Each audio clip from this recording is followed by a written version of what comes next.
crois qu'il y a quelque chose là. Ça fonce directement sur nous. Ma caméra thermique me montre que quelque chose semblable à un chat vient vers nous.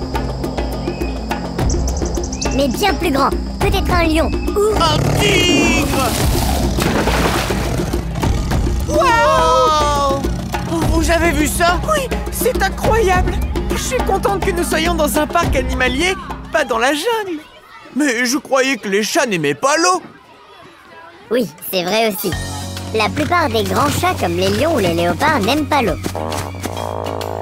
Mais c'est très différent pour les tigres. Ils adorent l'eau et savent très bien nager. Dans les régions chaudes, ils aiment aller dans l'eau pour se rafraîchir. Hé, Robert, tu viens de recevoir un email?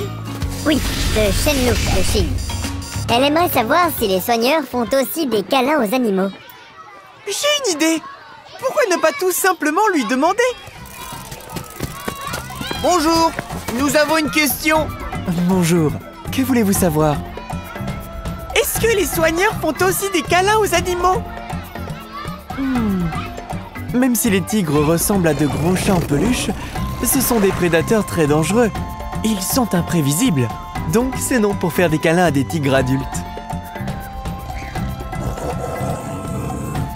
Et pas non plus à des petits tigres? Avec Fluffy, peut-être.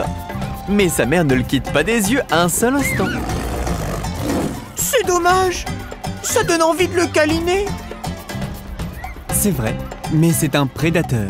Seulement en plus petit. Voulez-vous que je vous montre un animal que j'ai câliné pendant très longtemps? Oh oui! Là, nous y sommes. C'est la petite Ling. Oh, des pandas!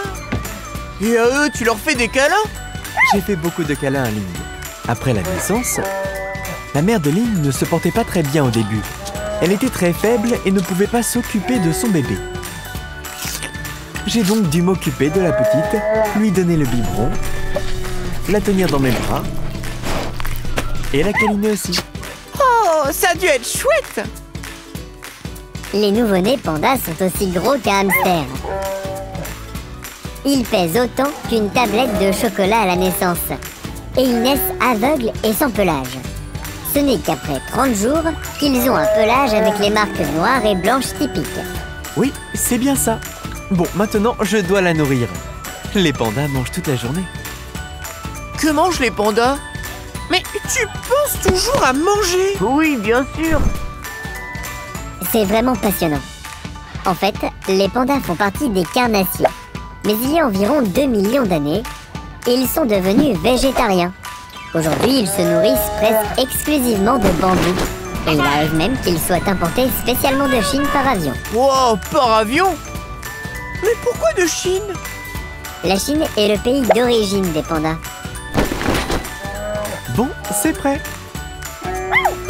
Vous voulez voir les petits pandas maintenant? Mais ils sont roux! Pourquoi est-ce qu'ils ne sont pas noirs et blancs comme les grands pandas? Cela leur permet de mieux se camoufler, car dans leur pays d'origine, ils sont souvent assis sur des arbres recouverts de mousse rousse.